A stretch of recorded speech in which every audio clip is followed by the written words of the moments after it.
Hello everyone. आज हम उत्तर प्रदेश की जो प्राकृतिक वन और प्राकृतिक संपदाएं हैं उनके बारे में आज हम चर्चा कर रहे हैं। शुरुआत करते हैं। तो सबसे पहले हमें ये देखना होगा कि उत्तर प्रदेश की जो प्रथम वन नीति है वो वर्ष 1952 में स्टार्ट हुई थी। ठीक है, तो याद रखने का तरीका ये है कि वा से वन होता है और वा से वामन होता है, ये याद रखने का तरीका है। दूसरी बात ये है कि द्वितीय वन नीति कब घोषित की गई थी, ये है वर्ष 1988 में। फिर इसके बाद 98 में और अभी रिसेंटली 2017 की वन नीति जारी है। ठीक है, तो 1952, 1988, 1998 और 2017। एक चीज़ हमें देखने वाली बात यह है कि वर्ष 1988 में ही ये जो वन नीति है, राष्ट्रीय वन नीति 1988 में ही एक आई थी और उसके अनुसार ये बोला गया था कि 33.33% का जो हमारा लैंड है उस पर यह बहुत ज़रूरी है कि उसमें हमारा वन आवरण हो। ठीक है, उस पर वन होने चाहिए। दैट मीन्स 1/3 हिस्सा पर वन होना चाहिए। ऐसी सिफारिश या ऐसी नीति किस वर्ष आई थी, तो हम बोलेंगे 1988 की वन नीति में इस प्रकार के प्रावधान थे। राइट, इसके बाद हम आगे देखेंगे कि फिर उत्तर प्रदेश की एक वन नीति इसी चीज़ को लागू करने के लिए 1998 में लागू की जाती है। ठीक है, और फाइनली अगर हम बात करें तो अभी हमारे पास में कौन सी वन नीति चल रही है, तो हम बोलेंगे 2017 की वन नीति जारी है। इसका संशोधन 2000 अप्रैल और 2001 में इसको लागू कर दिया जाता है। ठीक है, पूछ सकते हैं कि राज्य सरकार द्वारा भारतीय वन अधिनियम 2000 अप्रैल 2001 में लागू हुआ था। अब ये ज़्यादा कुछ चीज़ें नहीं है। अब यहाँ पर हम ये जो भारत वन स्थिति रिपोर्ट है ना, जो फॉरेस्ट रिपोर्ट है, उसको हम देखते हैं, ज़रा देखते हैं। जब हम बात करते हैं कि टोटल रिकॉर्डेड फॉरेस्ट हमारे पास कितना है, तो वो हमारे पास है 7.22%। अब ये जो 7.22% है ना, ये है कुल भौगोलिक क्षेत्रफल का। ठीक है ना, जो भी हमारे पास जितना भी एरिया है उसमें से 7.22% लैंड पर हमारे पास रिकॉर्डेड फॉरेस्ट है। रिकॉर्डेड का मतलब होता है अभिलिखित फॉरेस्ट, जो हमें पता है कि हाँ ये रिकॉर्ड है, गवर्नमेंट्स के पास कुछ ना कुछ इसके लिए कुछ ना कुछ रिकॉर्ड्स हैं। अगर हम इसी की बात करें 7.22% तो एरिया हो गया टोटल भूगोलिक क्षेत्र में, तो ये 17,384 स्क्वायर किलोमीटर में है। इसमें से रिकॉर्डेड जो है वो है 11,560 किलोमीटर, प्रोटेक्टेड है 296 और अनक्लासिफाइड यानी कि अवर्गीकृत है 5,528। आपको ये याद ना भी वो डेटा, लेकिन ये डेटा जो है कि टोटल रिकॉर्डेड फॉरेस्ट है 7.22% और 17,384 स्क्वायर किलोमीटर एरिया पर। इसके अलावा अगर हम बात करें हमारे उत्तर प्रदेश में, तो वनावरण और वृक्षावरण ये दोनों को मिलाकर 9.23% ऑफ वन है। इसमें से जो वनावरण की संख्या है वो परसेंट है वो है 6.15%, जबकि वृक्षावरण की संख्या है 3.08%। इनमें से आप ये वनावरण की का जो परसेंटेज है इसे याद रख सकते हैं, ये याद रहेगा और ये याद रख लो। इन दोनों में से दो याद रखना पड़ेगा, एक ना भी रहे। तो टोटल है 9.23%, वनावरण है 6.15% और तो 9.23% से आप 6.15% माइनस करोगे तो 3.08% आपको मिलेगा। अब ये जो वनावरण है, अब ये वनावरण 3 प्रकार का इन्होंने डिफाइन किया है कि एक तो अति सघन वन हो सकते हैं, एक मध्यम हो सकते हैं, एक खुले। तो सबसे अधिक जो है वो है खुले वन 3.39%, मध्यम है 1.67% और अति सघन है 1.09%। अब वनावरण और वृक्षावरण में क्या अंतर है? वनावरण का मतलब वो होता है जो पूरा एरिया वन से घिरा है, जो वो पूरा जंगल ही हो। वृक्षावरण मतलब घर के आसपास कॉलोनीज में ये सब मिला के भी होते तो उसको वृक्षावरण कहते हैं। तो क्लियर सी बात है, वनावरण हमेशा ज़्यादा रहेगा। चलिए ये चीज़ हमने डिस्कस कर ली है। अब उत्तर प्रदेश में सर्वाधिक अति सघन की अगर हम बात करें तो ये जो क्षेत्र है वो है लखीमपुर खीरी, क्योंकि पहले भी डिस्कस हमने कर लिया था कि लखीमपुर खीरी जहाँ पर हमारा नेशनल पार्क है, तो अब वहाँ पर अति सघन वन होगा तभी तो वहाँ पे नेशनल पार्क हमने बनाया हुआ है। और अधिकतम मध्यम क्षेत्र जो वन है या फिर जो खुला वन है वो है सोनभद्र जिले में। तो ठीक है, तो याद रखने की तरीका हमने ट्रिक है, खीरा आपने खीरा की खेती करी वो अति सघन खीरा लगे हैं, तो अति सघन वन है लखीमपुर खीरी में, जबकि खुले वन और मध्यम वन जो मिलेंगे वो हमें मिलेंगे सोनभद्र जिले में। आगे बढ़ते हैं। अगर हम बात करें वन क्षेत्र से संबंधित, अगर हम बात करें उत्तर प्रदेश में ऐसा कौन सा जिला है जिसमें सर्वाधिक वन है? ठीक है, सब वन का क्षेत्र प्रतिशत भी देख सकते हैं और वन का क्षेत्रफल भी, दोनों तरीके से अगर हम बात करेंगे तो सोनभद्र सबसे पहले नंबर पे आएगा, चाहे हम वो परसेंटेज की बात करेंगे या फिर एरिया की बात करेंगे यहाँ पर। और यही बात करें कि सबसे कम परसेंटेज और सबसे कम क्षेत्रफल तो वो है भदोही। भदोही यानी कि वह जिला जहाँ पर कालीन बनती हैं, तो याद रख लो कि कालीन बिछाने के लिए आप जंगलों को काट रहे हैं। अगर इसी हम क्रिम की बात कर लें तो पहला जिला सबसे सर्वाधिक वन जो क्षेत्र प्रतिशत है वो है सोनभद्र है, दूसरा चंदौली है, तीसरा चित्रकूट है, फिर पीलीभीत है, श्रावस्ती है। लेकिन अगर क्षेत्रफल की बात करें तो सबसे ज़्यादा क्षेत्रफल तो सोनभद्र में आपको देखने को मिलेगा, और फिर इसके बाद लखीमपुर खीरी, फिर मिर्ज़ापुर, पीलीभीत और चित्रकूट। तो याद रखना थोड़ा सा टफ है, आप ये पहले जिला याद रख लो बस। कौन कौन सा? सोनभद्र और भदोही। जबकि लखीमपुर में क्या है? सर्वाधिक अति सघन वन है। आगे देखते हैं हम यहाँ पर। अब वनों से हमारे पास लाभ क्या है? वनों से लाभ ये कि बिरोजा और तारपीन का तेल की प्राप्ति हमें चीड़ वृक्ष से होती है, चीड़ वृक्ष की राल से होती है, राल जो छाल निकल के आती है, ठीक है। तो याद रखना कि रोज रोज कोई व्यक्ति आपको चिढ़ा रहा है, ठीक है, तो रोज से चीड़ वृक्ष। आगे देखते हैं जो कत्था की प्राप्ति वो खैर वृक्ष से होती है। इसके अलावा तेंदू का जो पत्ता होता है वो बीड़ी बनाने में प्रयोग होता है, ये हम सबको पता है। इसके अलावा इस प्रकार की जो लकड़ियां हैं जिनको हम हार्डवुड बोलते हैं, जैसे कि साल, देवदार या सागौन, जिनकी जो कैनोपी होती है, कैनोपी का मतलब जिनकी जो छत्रत होती है उस तरीके की बहुत चौड़ी नहीं होती है। इस प्रकार के पेड़ बहुत सीधे चले जाते हैं, सपाट, जिनको हम बोलते हैं, तो इन्हीं को हम बोलते हैं हार्डवुड होती है। तो हार्डवुड की जो वुड्स होती है जनरली अब रेलवे लाइन के जो स्लीपर होते हैं उनके बनाने में अब तो काम नहीं आती, बट ब्रिटिशर्स के टाइम पे तो काम आती थी। और यही कारण है कि उत्तराखंड के इलाका में कि ब्रिटिशर्स ने, अंग्रेजों ने जो ये जो देवदार या चीड़ के वृक्ष अधिक से अधिक उन्हीं को लगाया। और इसका नेगेटिव एनवायरमेंटल इम्पैक्ट ये है कि इसी वजह से ये क्या होता है, आग के लिए बहुत ज़्यादा कुख्यात है ये जंगल, चीड़ के जो वृक्ष होते हैं। इसके अलावा कुछ जो कह सकते हैं औषधीय पौधे पाए जाते हैं जो तराई क्षेत्र में, ठीक है। जैसे हम कह सकते हैं राव वुल्फी या सर्पेंटिना, सर्पेंटिना इसका नाम ही है, सर्पगंधा जिसको बोलते हैं आप। बायोला सर्पेंस, ये भी वही उसी एक प्रजाति है। इसके अलावा पोडोफाइलियम और हेक्सांड्रम, और इसके अलावा अफेक्रा गैराइडियन, इस प्रकार की ये औषधीय पौधा है। इसके अलावा अब देखो उत्तर प्रदेश के जो बुंदेलखंड इलाका, यहाँ पर ज़्यादा बरसात नहीं होती है, तो इस वजह से यहाँ पर कैसे उष्णकटिबंध आपको वन दिखेंगे, जैसे कि ढाक, पलास, सागौन, ठीक है। सागौन तो पूरे इंडिया में कहीं पे भी हो जाती है सागौन, ये पर्वत पत्थरों पर हो जाती है सागौन। महुआ, ये भी है। महुआ का क्या है कि ये लोकल एरियाज में क्या महुआ इस्तेमाल किया जाता है ये शराब बनाने के लिए। सलाई है। चिरौंजी भी देखो, चिरौंजी तो आप देखोगे ना बुंदेलखंड और जो बघेलखंड के एरियाज में, यहाँ के जो आदिवासी हैं जिनको हम बोलते हैं बैगास, सॉरी नॉट बैगास, यहाँ के जो आदिवासी होते हैं जिनको हम बोलते हैं सहरिया, तो सहरिया जो आदिवासी जनजाति चिरौंजी बहुत ज़्यादा क्या करते हैं, इकट्ठा कर लेते हैं। और इसके अलावा तेंदू के पत्ते हैं।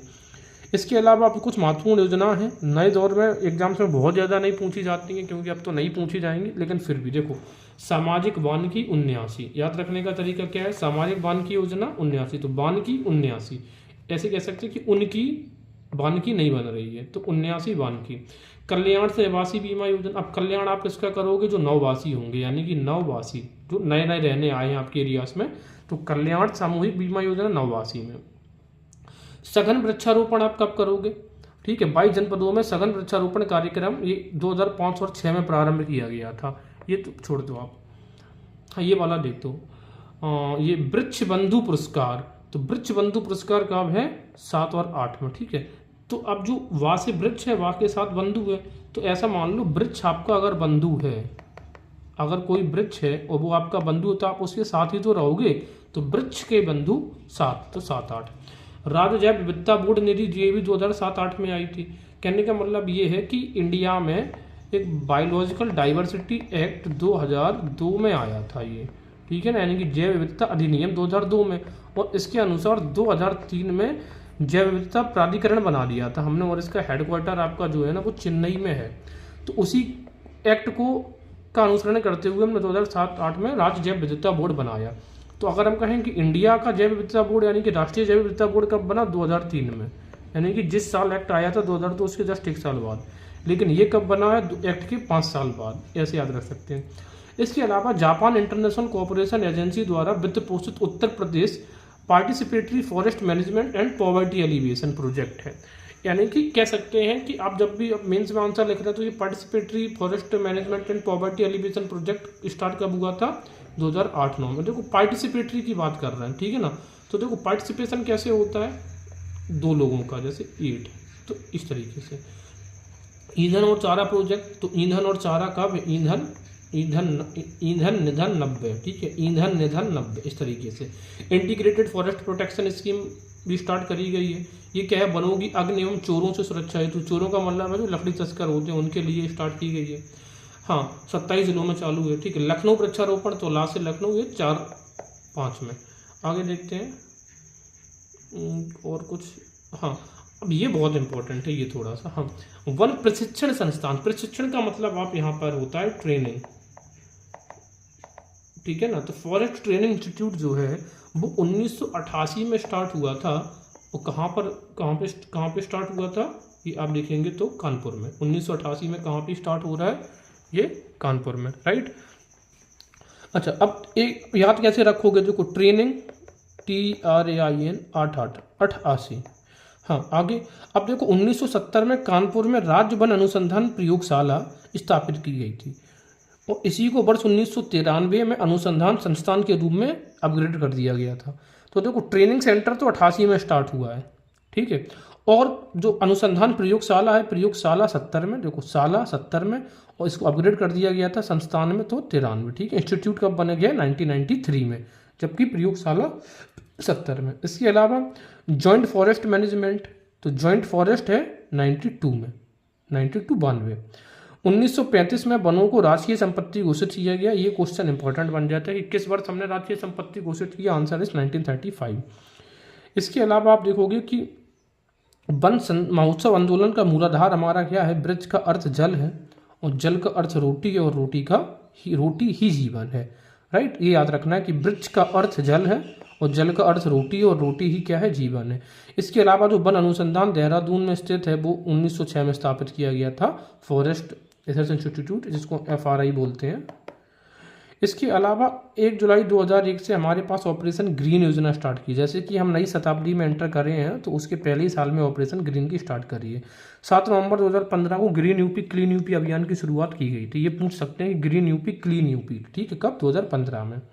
इसके अलावा और कुछ ज़्यादा कुछ खास नहीं है, बस ये जो थोड़ा सा ज़रा देख लो।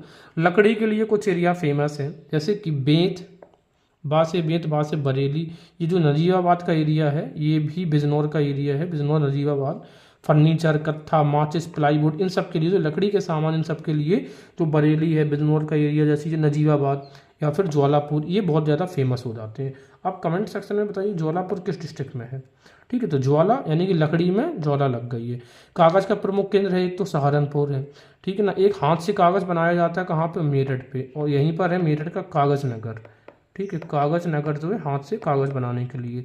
बीड़ी और चीनी मिट्टी के खिलौने मिर्ज़ापुर, अब देखो बीड़ी वो ये तेंदुपत्ता, तो ये किस एरिया में, मिर्ज़ापुर में, झांसी में, सहारनपुर और बरेली, ठीक है ना। जहाँ पे जो पर्वतीय इलाका है, जहाँ पे वन है वो।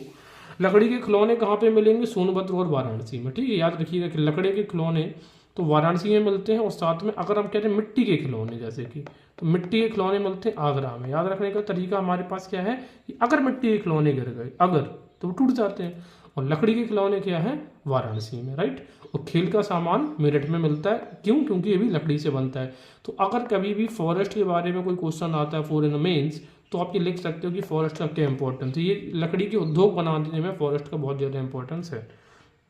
साथ ही हम डिस्कस करते हैं उत्तर प्रदेश के जो वन्य जीव हैं उनके बारे में। तो आप ये देखो, देश का प्रथम वन्य जीव परिरक्षण संगठन जो बना था वो 1956 में बना था, और ये इसके ठीक अगले साल 1957 में उत्तर प्रदेश का पहला वन्यजीव अभ्यारण्य, जिसको हम बोलते हैं चंद्रप्रभा, वो बन गया था। तो याद रखना है हमें, ठीक है। इसके अलावा अगर हम देखें कि देश में वन्य जीवों के संरक्षण की सर्वोच्च जो संस्था है वो है भारतीय वन्यजीव बोर्ड, यानी कि board of wild life. Wild life board की सबसे बड़ी खासियत ये है कि इसका जो अध्यक्ष होता है वो प्रधानमंत्री होता है, पहली चीज। और ये बनाया गया 1973 में। देखो, forest wild life protection act WPA 1972 आया था, तो 1972 के अंतर्गत हमारा वन्यजीव और जो हमारा पर्यावरण है इसकी सुरक्षा हेतु कई सारी संस्थान या फिर इंस्टीट्यूट या बॉडीज बनाए गए थे। उनमें से एक ये वन्यजीव बोर्ड है। इसका अध्यक्ष कौन होता है, प्रधानमंत्री। अब ये सोचो कि इतना पावरफुल बोर्ड होता है कि अगर किसी भी राज्य सरकार अपने टाइगर रिजर्व या वाइल्ड लाइफ सेंचुरी की सीमाएं बढ़ा तो सकती है, कोई दिक्कत नहीं, लेकिन अगर इसको कम करना है, उसको घटाना चाह रही है, तो बिना इसकी अनुशंसा से वो नहीं हो सकता। ये चीज़ हमेशा याद रखिएगा। आगे देखते हैं हम जरा। हाँ, वन्य जीव अभ्यारण्य 1972 डिस्कस कर चुके हैं। एक चीज याद रखनी है कि वन जो है वो किस सूची में आता है, तो हमें याद रहेगा समवर्ती सूची। समवर्ती सूची का मतलब ये कंकरेंट लिस्ट में आता है। हालांकि संविधान में शुरुआत में वन समवर्ती सूची में नहीं था, ये शुरुआत में किसका, ये राज्य का विषय हुआ करता था, ये राज्य देखेंगे। लेकिन चूंकि हम पर्यावरण से जब जूझने लग गए, पर्यावरण की समस्याओं से, तो 1976 में जब इंदिरा गांधी जी की सरकार थी, उस समय 42वां संविधान संशोधन करके हमने जो 5 सब्जेक्ट्स थे ना, वो स्टेट की लिस्ट से उठा के हमने इसका कंकरेंट लिस्ट में डाल दिए थे। तो उन 5 लिस्ट में से एक वन था, दूसरा शिक्षा भी था, वेट एंड मीजर्स थे। तो इस तरीके से हम देखेंगे कि वर्तमान में जो वन है ना, वो समवर्ती सूची में है। इसका तात्पर्य ये है कि वन से रिलेटेड जो कानून है वो केंद्र भी बना सकता है और राज्य भी बना सकता है, लेकिन केंद्र के द्वारा बनाए गए कानून सर्वमान्य होंगे। उत्तर प्रदेश में किस प्रकार के जानवर मिलते हैं, ये देख लो, बहुत जरूरी, इतना हम सबको पता है। खरगोश है, लोमड़ी है, जैसे सांभर। सांभर का मतलब है क्या, ये सांभर वो इडली डोसा सांभर नहीं है। हिरण, चीतल हिरण है, हिरण का ये रीछ है, हाथी है, सुअर, जंगली सुअर, तेंदुआ, गीदड़, खरगोश। उत्तर प्रदेश के पक्षी वन, अच्छा थोड़ा सा ये और देख लेते हैं उत्तर प्रदेश में हालत क्या है। उत्तर प्रदेश में 11 वाइल्ड लाइफ सेंचुरीज हैं। सॉरी उत्तर प्रदेश में जो है वो क्या है, 11 वन्यजीव विहार हैं। तो 11 और वाइल्ड लाइफ, तो लाला आ रहा है ना, तो इसमें 11 में आ रहा है, वर्ल्ड 2L आ रहा है, तो 11। 14 पक्षी विहार है। बर्ड कितने हैं, 14, ठीक है। और 2 टाइगर रिजर्व पहले थे, लेकिन अब हो गए हैं टोटल 4। अब वो 4 कौन कौन से हो जाएंगे वो अभी हम चर्चा करेंगे। अभी हाल में जो न्यू ऐड हुआ है 2022 में, वो रानीपुर वन्यजीव विहार ऐड हुआ है। और किस डिस्ट्रिक्ट में, चित्रकूट में हुआ है। किस डिस्ट्रिक्ट में, चित्रकूट में। चलिए अब हम जरा बात करते हैं उत्तर प्रदेश के जो 14 पक्षी वन्यजीव विहार है उनके बारे में, कि कौन सा है, कहाँ पर है, ठीक है। और सबसे जो बड़ा है, ठीक है, वो हमारे सामने हमें यहाँ पर क्लियर दिख रहा है। ये कौन सा, लाख बाहुसी, इसका नाम ही है कि लाख है, देखते हैं। और जो सबसे छोटा होगा वो हमारे सामने कौन सा है, ये देखेंगे, शेखा पक्षी झील, राइट। ये शेखा सबसे छोटा है, शेख जो है वो सबसे छोटे हैं, लेकिन लाख इस सबसे बड़ा है। शहीद चंद्रशेखर आज़ाद, नवाबगंज, इसी को बोलते हैं पक्षी वन्यजीव विहार। ये जनपद है उन्नाव, क्योंकि इनका जो जन्म है शहीद चंद्र मतलब पंडित जी का, ये उन्नाव में हुआ था, इसी वजह से इसका स्थापना वर्ष है 1984। देखो आप सब कुछ याद नहीं रख सकते, बट याद करने का तरीका हम बता रहे हैं। देखो तो चंद्रशेखर आज़ाद कैसे हैं, 84 में है। तो चंद्रशेखर आज़ाद को चोरों से बहुत ज़्यादा क्या था, नफरत थी, तो 84 में इनकी स्थापना हुई थी। समसपुर पक्षी, तो समस राय, हमने ऐसे याद किया कि समस राय, यानी कि समस्त राय बोलते हैं ना, कि आप किसी व्यक्ति को समस्त राय नहीं देनी चाहिए हमें। तो समस राय कब क्यों नहीं देनी चाहिए, तो समस 87, ठीक है ना, समस 87। लाख बहोसी, अब देखो बात तो हो रही है लाख की, लेकिन ये है सिर्फ 88, तो लाख बहोसी 88 ऐसे। और लाख बहोसी किस राज्य में, किस एरिया में है, कन्नौज में। तो ऐसा करते हैं कि पहले इनके हम जनपद जरा देख लेते हैं कि कहाँ पर है, ठीक है। तो शहीद चंद्रशेखर आज़ाद है उन्नाव, जहाँ पे इनका जन्म हुआ था। समस राय यानी कि रायबरेली में। इसके अलावा लाख बहोसी यानी कि कन्नौज में। तो अब याद करने का देखना जरा तरीका, ये समझा रहे हैं। ये बहोसी, बहोसी हमने मान लिया बेहोशी।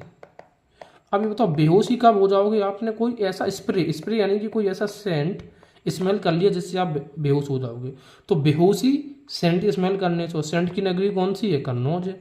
ओखला पक्षी वन्यजीव विहार, ये तो हमें पता ही है, गौतम बुद्ध नगर में है ओखला।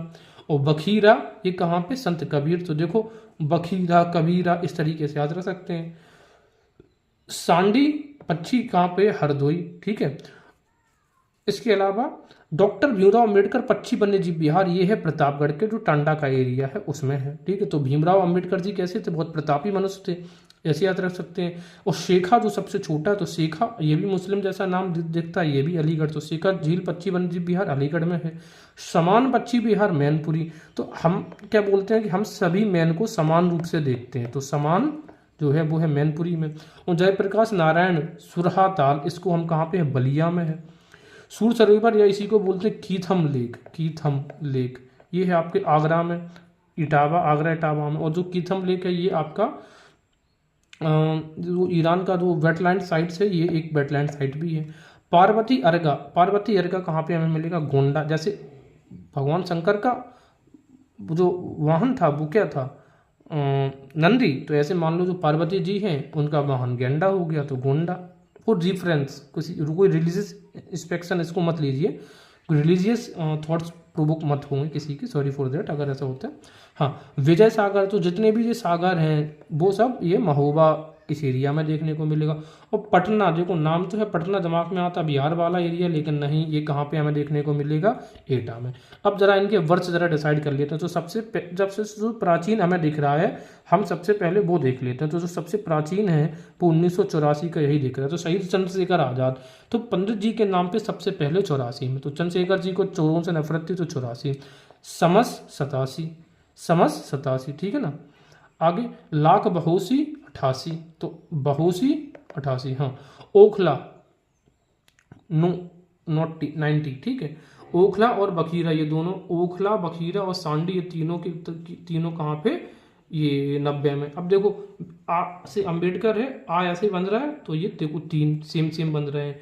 इसके अलावा शेखा 16, शमान भी, ये भी कब बनेगा, 1990 में। हाँ, जयप्रकाश नारायण सुरहा मतलब बलिया 91, सूर सरोवर 91, सुरहा और सूर सरोवर ये दोनों कब है, 91 में बने हैं। हाँ, पार्वती आरगा ये भी 90 में है, विजय सागर 90 में है, पटना पश्चिम वन्य जीव विहार 90 में। कुछ याद रख लो, बकाया सबके 90 कर देना, जैसे 84, 87, 787, 7 समसपुर, लाख बाहोसी 1988, तो ये आप याद रख लो, बाकी तो सब हो जाएगा। अब हम बात करते हैं कि उत्तर प्रदेश के वन्यजीव विहारों के बारे में। तो सबसे जो प्राचीन है वो आपका है चंद्रप्रभा वन्यजीव विहार, 1957 में जिसकी स्थापना हुई थी। बस यही याद रख लो, और कुछ याद नहीं रखना है। किशनपुर वन्यजीव विहार, वो भी 1972 में। कटनिया घाट, ये 1976 में। रानीपुर वन्यजीव विहार 1977 में। अब जो कटरनिया है ना, ये किस एरिया में मिलेगा आपको, ये जो जिले हैं बहराइच डिस्ट्रिक्ट में है कटरनिया, ठीक है। तो आपको अगर कतर करना है तो बाहर जाइए। और किशनपुर जो है वो लखीमपुर खीरी में मिलेगा, और चंद्रप्रभा तो चंदौली डिस्ट्रिक्ट में है। रानीपुर तो हमें पता है कहाँ पर, चित्रकूट के एरियाज में। लेकिन महावीर स्वामी वन्यजीव विहार ये ललितपुर में है, सबसे छोटा एरिया इसी का है, ठीक है। और इसमें जो सबसे आगे देखते हैं राष्ट्रीय चंबल वन्यजीव विहार, तो आगरा और इटावा के डिस्ट्रिक्ट में। जब नदियों को पढ़ाया था तब मैंने आपको मैप भी दिखाया था। कैमूर वन्यजीव विहार, वही मिर्जापुर और सोनभद्र की जो पहाड़ियाँ हैं वो कैमूर पहाड़ियाँ। हस्तिनापुर ये सबसे बड़ा है, मेरठ, हापुड़, बिजनौर, अमरोहा, मुजफ्फरनगर। सुहागी बरवा, तो जो अब जब महिलाएं सुहागिन होती हैं तो महाराज जी से किसी से आप आशीर्वाद लेने जाती हैं, तो सुहागी बरवा जो रहेगा वो महाराजगंज में रहेगा। इसके अलावा सोहेलवा, यहाँ पर एक नया टाइगर रिजर्व भी बन रहा है सोहेलवा में। अब सोहेलवा कहाँ पे, बलरामपुर में, ठीक है। तो जो बलराम जो थे वो कैसे थे, सोहेल थे। और कछुआ वन्यजीव विहार वो कहाँ पे दिखेगा, हमें वाराणसी में दिखेगा। तो अब टोटल 4 टाइगर रिजर्व की बात हो गई है। जैसे एक तो टाइगर रिजर्व आपका ये है, पहले तो एक यही हो गया लखीमपुर खीरी, ठीक है। पहला तो टाइगर रिजर्व हो गया, तो जदवा टाइगर रिजर्व, ठीक है। कहाँ पे, लखीमपुर खीरी और बहराइच में। दूसरा पीलीभीत का हो गया, ठीक है। तीसरा हो गया ये अमनगढ़, और चौथा हो जाएगा रानीपुर वाला। तो ये 4 टाइगर रिजर्व हमें देखने को मिलते हैं।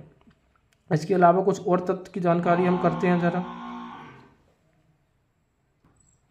आगे देखते हैं। उत्तर प्रदेश का जो राजकीय जो पक्षी है वो है बारहसिंगा। उसी तरीके से उत्तर प्रदेश का जो राजकीय पक्षी है वो सारस या क्रोंच है, जबकि राजकीय पशु बारहसिंगा, ठीक है। राजकीय चिन्ह क्या है, मछली और तीर धनुष है। इसके अलावा जो राष्ट्रीय जलीय जीव है वो है हमारी गंगा डॉल्फिन, जिसको हम सूसू भी बोलते हैं। ये अंधी होती है और ये आवाज़ करती है शू, दैट्स वाई, ठीक है। और ये कब घोषित की गई थी, 2005 में। इसके अलावा भारत सरकार एक जो national plan for conservation of aquatic ecosystem चलाता है, उसमें राज्य और सरकार का डिवीजन है 70:30 का। इसके अलावा देखते हैं हाथी गणना आकलन हुआ था 2020 में, तो हाथी है हमारे पास 352, ठीक है। और उत्तर प्रदेश एलिफेंट रिजर्व की बात करेंगे तो देखेंगे अभी 2009 में स्थापना हुई थी, किन किन जिलों में, आगे चल के देखेंगे ऑन थ्रू मैप। उसी तरीके से ये भी उत्तर प्रदेश में चिंकारा बिंदी के जंगलों में पाया जाता है। चिंकारा का मतलब होता है ब्लैक डियर, इसी को सलमान खान ने मार दिया था, विश्नोई समाज जिससे कि हाथ हुआ था।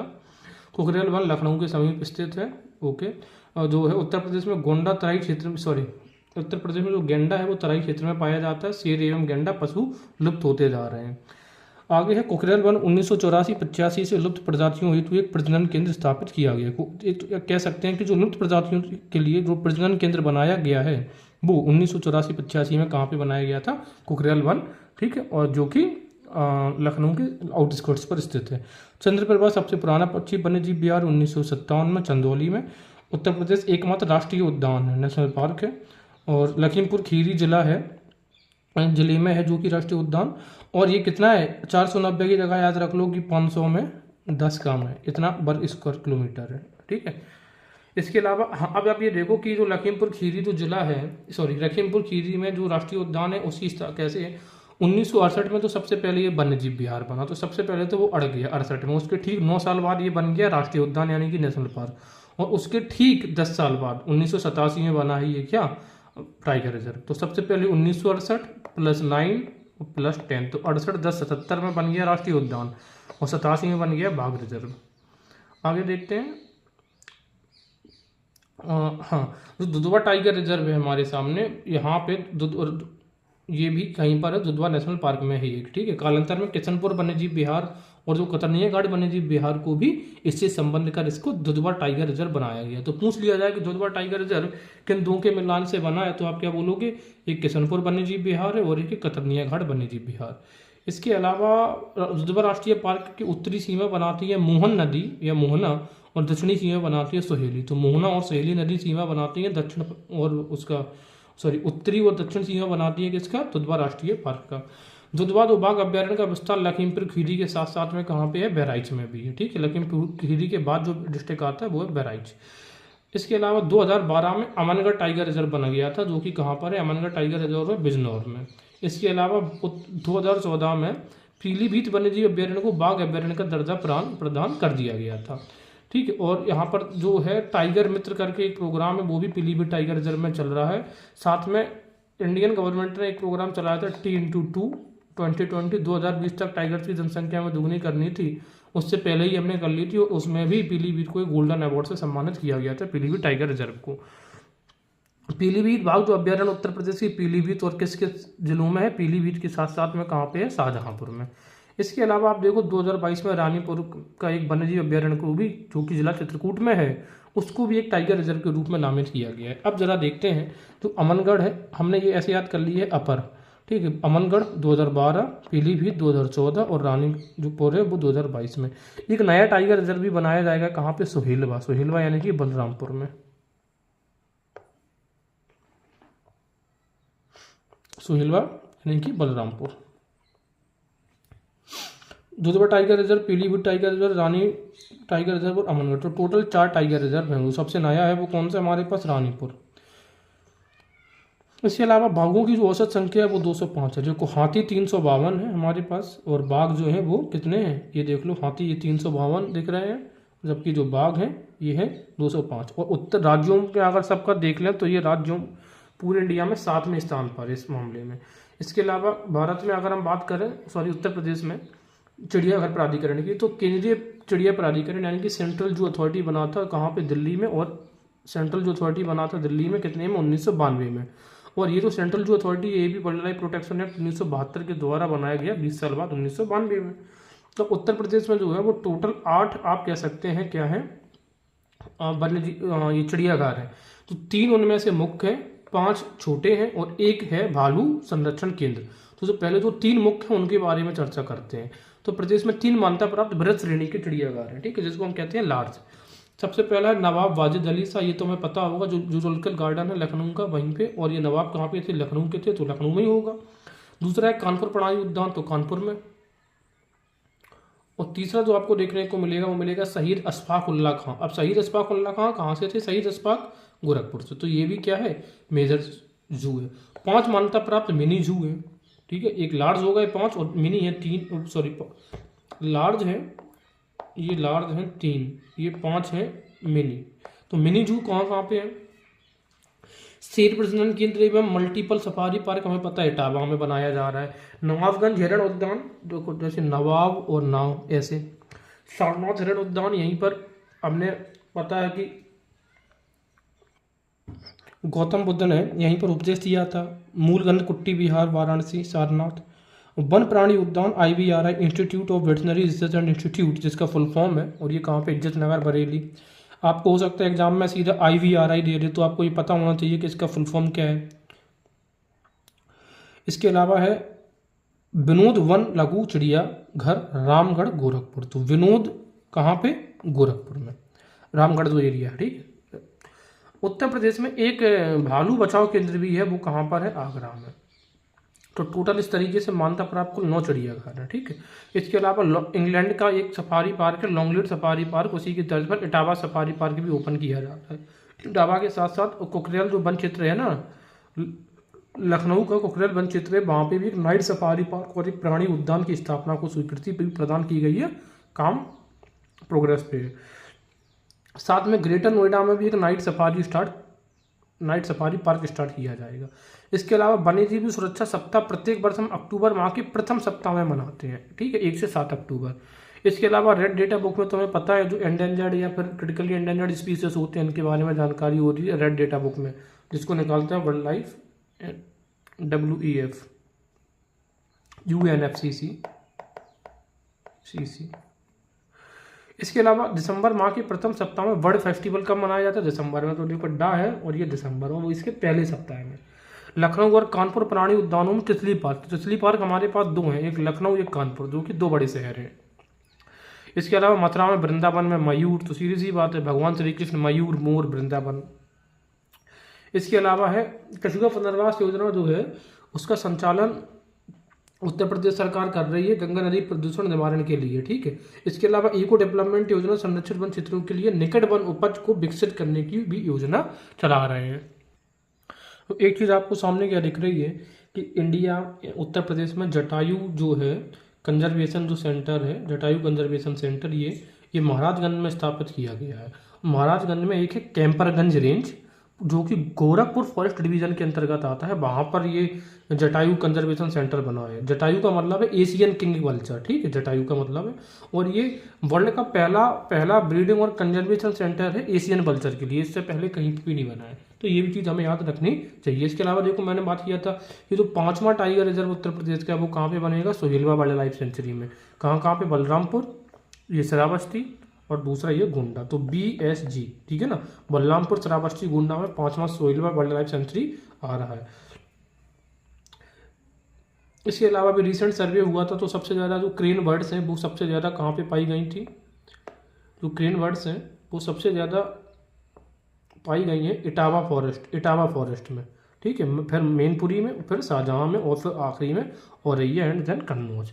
तो ये थोड़ा एनवायरनमेंट से रिलेटेड कुछ नई पॉलिसीज थी। इसके अलावा report of bird life institute of India ने जो जारी करी है उसको कह रहा है कि उत्तर प्रदेश में 4000 डॉल्फिन्स, पूरे इंडिया में 4000 डॉल्फिन्स हैं, उनमें से 2000 जो डॉल्फिन्स हैं ना वो चंबल रिवर उत्तर प्रदेश के एरिया में पाया जा रहा है। तो उत्तर प्रदेश में सरकार है डॉल्फिन सेंचुरी कहाँ पे बनी है? चंबल रिवर में, यानी कि इटावा और आगरा के एरिया में है। इस डॉल्फिन सेंचुरी में 111 डॉल्फिन्स है। मैं फिर से रिपीट कर रहा हूँ, 4000 पूरे भारत में, उनमें से 2000 उत्तर प्रदेश में, उन 2000 में से 111 कहाँ पे हैं? डॉल्फिन्स हैं डॉल्फिन सेंचुरी में। गंगा डॉल्फिन स्टेट का एक्वाटिक एनिमल भी है, और जो चितला है वो स्टेट फिश है, ठीक है। कौन सी मछली? चितला मछली।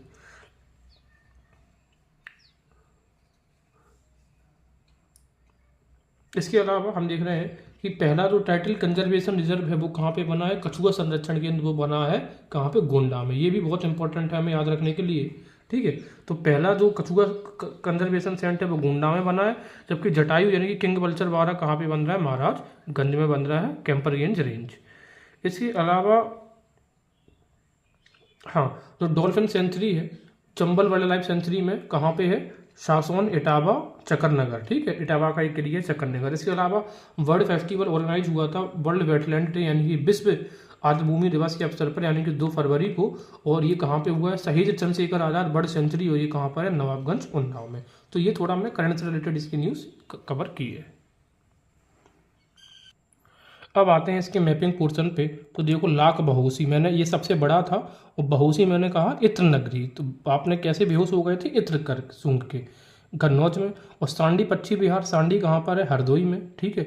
और पार्वती अर्गा ये गोंडा में। और बखीरा पश्चिम बिहार, ये देखो बखीरा कबीरा, ये संत कबीर नगर डिस्ट्रिक्ट। इसके अलावा आप ये देखोगे बलिया, ठीक है, ये जयप्रकाश नारायण दूसरा इसका नाम है, यहीं से जन्मे थे जयप्रकाश नारायण, बलिया में। इसी को बोलते हैं सुराहा ताल पश्चिम बिहार। इसके अलावा आप देखोगे ये प्रतापगढ़ का, मैंने क्या बताया था आपको कि भीमराव अंबेडकर कैसे थे? बहुत प्रतापी व्यक्ति थे, ऐसे याद किया था। और रायबरेली समस राय यानी कि समसपुर पश्चिम बिहार। इसके अलावा महोबा में मैंने क्या बताया था? तो विजय सागर वाले होते हैं, सागर वाले, वो सब इसी एरिया में लोकेट होंगे।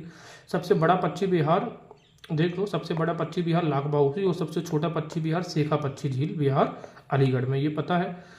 इसके अलावा उन्नाव में तो शहीद चंद्रशेखर आज़ाद यानी नवाबगंज पक्षी विहार, ये अभी भी चर्चा की थी। इसके अलावा सामान, मैंने क्या बोला था, सभी मैन को आप सामान देखो तो मैनपुरी में सामान। इसके अलावा आप देख सकते हैं सूर सावर पक्षी विहार, ये आगरा डिस्ट्रिक्ट है, एटा, ठीक है ना। और पटना पक्षी विहार कहाँ पे, सॉरी, सूर सरोवर पक्षी विहार आगरा में। इसके अलावा पटना पक्षी विहार वो है एटा में। और जो वाइल्ड लाइफ सेंचुरी जो डेवलप हो रही है, dolphin wild life sanctuary, Chambal wild life sanctuary, जिसको चंबल डॉल्फिन सेंचुरी है, वो इस एरिया में हो रही है, ठीक है, आगरा इटावा में, चकरनगर। इसके अलावा आप देखोगे अलीगढ़ में तो शेखा झील पक्षी विहार जो कि सबसे छोटा है, ठीक है। और अंत में गौतम बुद्ध नगर में कौन सा है, ओखला पक्षी विहार। इसी तरीके से उत्तर प्रदेश के वन्यजीव विहारों की बात करते हैं तो सबसे पहले हम देखेंगे 2009 में एलिफेंट रिजर्व बसाया गया था, ठीक है। तो ये किन किन एरियाज में है, तो एलिफेंट रिजर्व है सहारनपुर और बिजनौर डिस्ट्रिक्ट में, ठीक है। तो हमने याद कर लिया बिजना का सहारा, इस तरीके से एलिफेंट को बहुत गर्मी लगती है तो उसका काहे का सहारा है, बिजना का सहारा। तो बिजनौर और सहारनपुर, या याद रख सकते हो कि पहले और तीसरे में है एलिफेंट। देखो ये ऐसे बनता है तो ये पहले में तो है और साथ में ये तीसरे डिस्ट्रिक्ट में भी है लाइन से, बिजनौर। अच्छा, इसके अलावा दूसरी बात करें जो है तराई एलिफेंट रिजर्व बना है 2022 में, ये 3 एरियाज में। तो देखो एक तो ऐसा एरिया पकड़ो जो पीलीभीत है, ये जो एरिया ये नेपाल से भी टच होता है, ये इस साइड नेपाल से टच होता है, एंड उत्तराखंड, ये उत्तराखंड से होता है, इस साइड ये नेपाल से टच होता है। तो एक तो एरिया ऐसा पकड़ लो पीलीभीत, पीलीभीत किससे नीचे 3 तक चले आओ तो पीलीभीत, लखीमपुर खीरी, बहराइच, और एक आपका ये जो है रहेगा ये शाहजहांपुर ही रहेगा, ठीक है। तो तराई एलिफेंट जो एरिया है पीलीभीत, लखीमपुर खीरी, बहराइच एंड शाहजहांपुर, या ऐसे भी कर सकते पीलीभीत, लखीमपुर खीरी, बहराइच, ये 3, और ये चौथा है शाहजहांपुर। और दूसरा आप क्या देखते हैं, जैसे ये है कतरनिया घाट वन्यजीव विहार। अब कतरनिया घाट वन्यजीव विहार कहाँ कहाँ पर, लखीमपुर खीरी और बहराइच में है, ठीक है। ये नीचे के 2, लखीमपुर के बाद बहराइच। इसके अलावा जो दुधवा टाइगर पार्क है वो इस एरिया में है। किशनपुर वन्यजीव विहार ये लखीमपुर खीरी में है। और दुधवा टाइगर रिजर्व है ये कहाँ कहाँ पर फैला है, देखो ऐसे याद रखो, जो दुधवा टाइगर रिजर्व है ये लखीमपुर खीरी और बहराइच में है। कतरनिया घाट अकेला बहराइच में है, सॉरी मैंने पहले गलत बोल दिया था। तो कतरनिया घाट अकेले बहराइच में है, दुधवा राष्ट्रीय पार्क अकेले लखीमपुर खीरी में है, मान लेते हैं तो बहराइच में। इन सबको मिला के बनता है दुधवा राष्ट्रीय पार्क, ठीक है, लखीमपुर खीरी एंड बहराइच। इसके अलावा बलरामपुर में और गोंडा में और थोड़ा सा एरिया श्रावस्ती। तो बलरामपुर देखो अभी हमने बताया था ना, यहीं पर ये 5th ये टाइगर रिजर्व यहीं पर बनने वाला है। तो ये जो देखो तीनों का बॉर्डर है, कौन कौन सा, श्रावस्ती, बलरामपुर और ये नीचे गोंडा, श्रावस्ती, बलरामपुर, गोंडा, ठीक है। तो सुहागी बरवा वन्यजीव विहार ये महाराजगंज में है। इसके अलावा अगर हम बात करें पीलीभीत टाइगर रिजर्व, ये दिख रहा है पीलीभीत में है, ठीक है। और अमनगढ़ टाइगर रिजर्व कहाँ पर है, अमनगढ़ कॉर्बेट टाइगर रिजर्व है ये, ठीक है, ये बिजनौर के एरियाज में। इसके अलावा मेरठ, मुजफ्फरनगर, मेरठ, सॉरी मुजफ्फरनगर, बिजनौर, मेरठ, अमरोहा और ये हापुड़, यहाँ पे हस्तिनापुर वन्यजीव विहार जो कि इंडिया, सॉरी यूपी का सबसे बड़ा है हस्तिना। तो याद रखने का कैसा है, जैसे ये हाथ होता है तो ये हाथ सबसे कैसा है, सबसे बड़ा है। उत्तर प्रदेश में एक राष्ट्रीय पार्क है, दुधवा राष्ट्रीय पार्क देख चुके। ललितपुर में कौन सा है, महावीर स्वामी वन्यजीव विहार। इसके अलावा रानीपुर वन्यजीव विहार जो कि 4th टाइगर रिजर्व भी है आपका, ये है कहाँ पे, चित्रकूट में, ठीक है। हाँ, कछुआ वन्यजीव विहार वाराणसी में, लेकिन कछुआ का जो संरक्षण केंद्र बनाया गया है वो कहाँ पे बनाया गया है, गोंडा में। तो इस चीज़ को आप जैसे कि यहीं पर हम लोग मेंशन कर सकते हैं, ठीक है। तो कछुआ संरक्षण केंद्र यहीं पे बन रहा है। इसके अलावा ये बनेगा आपका, ये जो बनेगा ये बनेगा 5th टाइगर रिजर्व भी बनना है इसको, ठीक है। ये हो गया। हाँ, अब महाराजगंज में हमने क्या बताया था, वल्चर कंजर्वेशन सेंटर यहाँ पे बन रहा है। ओके, तो ये चीज़ें हमने डिस्कस कर ली हैं वाइल्ड लाइफ से रिलेटेड। Thank you.